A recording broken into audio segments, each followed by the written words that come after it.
The Middle Ages lasted approximately from 500 to 15 AD. Poverty, plague, and warfare characterized that era. During the Middle Ages, the British people were subject to the royalty and a feudal system that was strongly shaped by the Catholic Church. The laws and punishments of the Middle Ages were drastically different from what we know today. Welcome back to our channel. Today we are talking about crazy laws of the medieval era, from football being banned to witchcraft being punished by death. Here are some ridiculous laws from the Middle Ages that luckily no longer exist. But before we move and amaze you with legit information about our ancestor, do not forget to subscribe and like.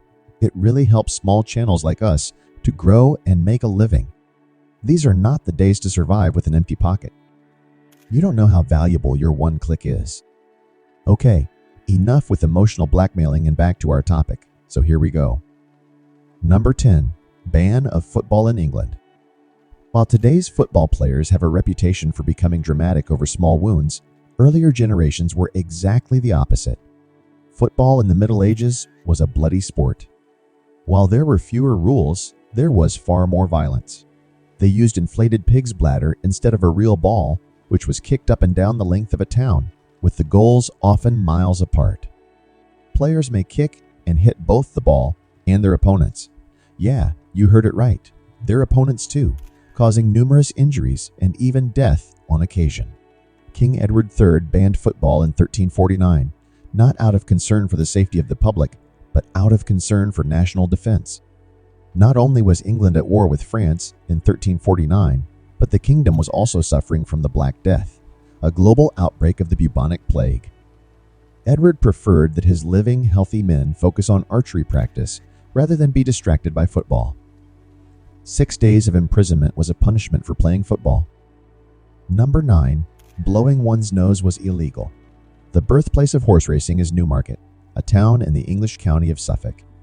The tradition dates back to the 12th century, but King James I popularized it after establishing a palace there in 1606, which attracted a large number of visitors. Horse racing in Newmarket grew into a huge business over time, and the town had to establish rules to safeguard the horses, including one that made it unlawful to blow one's nose in the street. This was done to lessen the possibility of the horses becoming ill. What a horror it must have been for those who are hay fever patients. Blowing one's nose wasn't the only thing that could land one in hot water. Anyone caught strolling about with a serious infection or fever had to pay a fee. Horse racing was obviously a serious industry.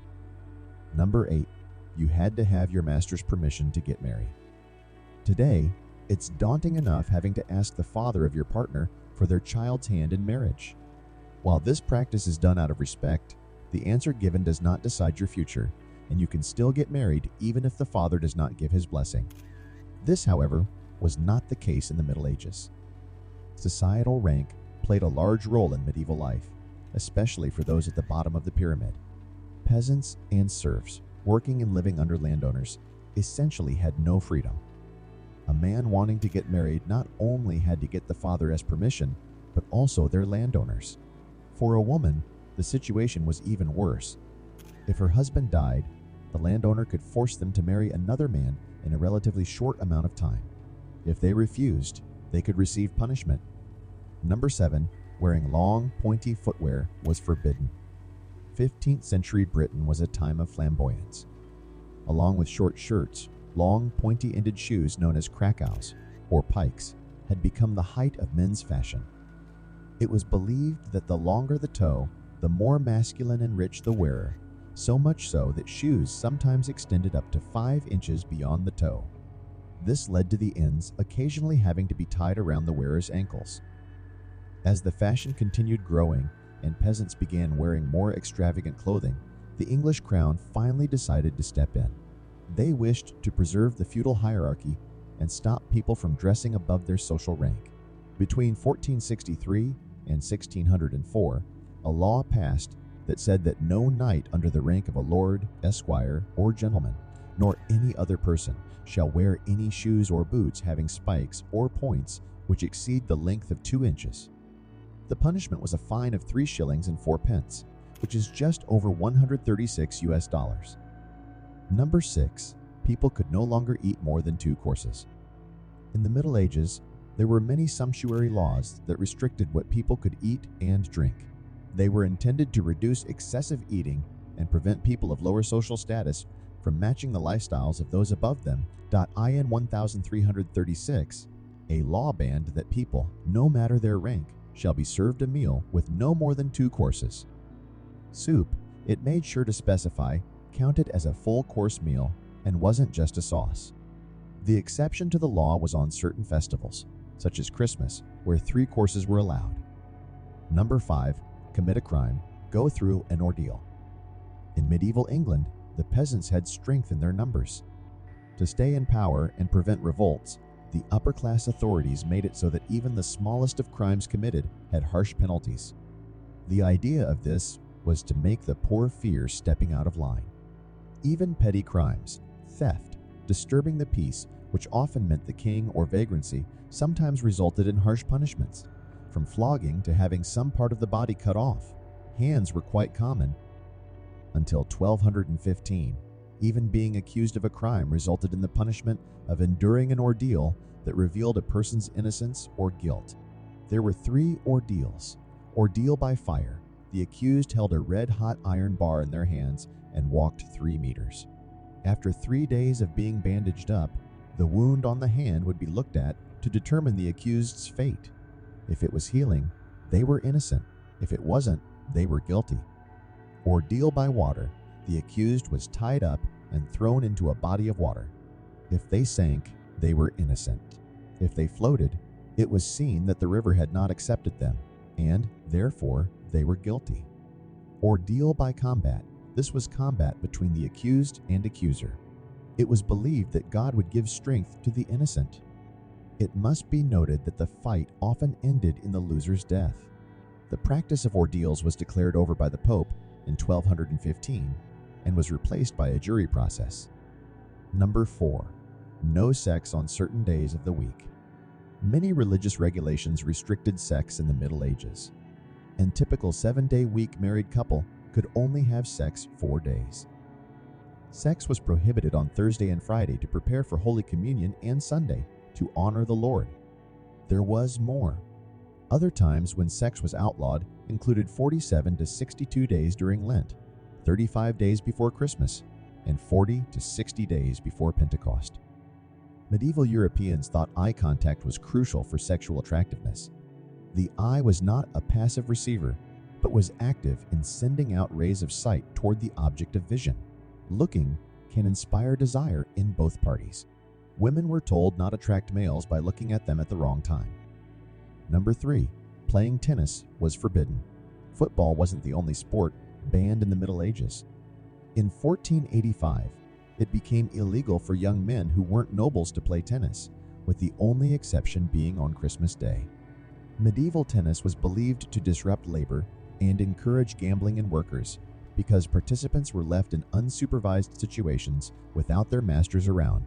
The banning of tennis in the lower classes helped to maintain the feudal hierarchy. Tennis began to be seen as an exclusively upper-class sport because it needed expensive equipment and required an understanding of complex rules and social etiquette. Tennis eventually became known as the sport of kings, with Henry VII and Henry VIII both apparently very into the game.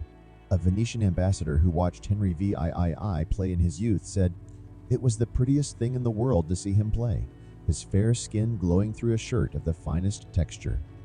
Thankfully, today, tennis can be played by all. Number 2, blasphemy resulted in the loss of one's tongue. In the Middle Ages, people had to watch their tongues, both physically and metaphorically, to avoid breaking the religious law regarding blasphemy, the action of speaking ill about God or sacred things.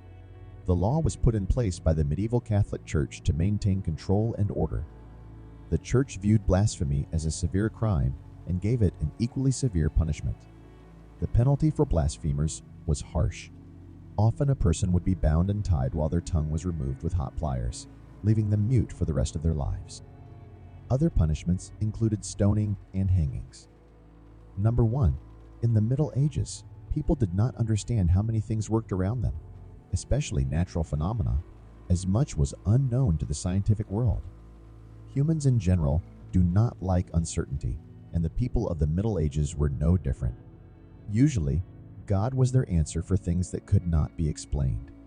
However, when it came to naturally occurring ill fortunes such as sickness, bad harvests, and the deaths of animals, they blamed witches because God, in their eyes, could not do evil.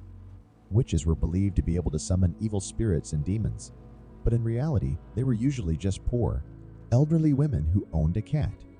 While widespread witch trials throughout Europe didn't reach their peak until the late 15th century, certain women were ostracized and punished when seen as different. In 1542, the Witchcraft Act was passed by Parliament and established that witchcraft was a crime punishable by death. Witch hunting became huge after that, especially in southeast England, and it is believed that over 500 people were put to death between the 15th and 18th centuries. This is all for today. If you want to watch more content like this, head on to our channel and subscribe so you will be notified whenever we post something of your interest. And do not forget to like the video.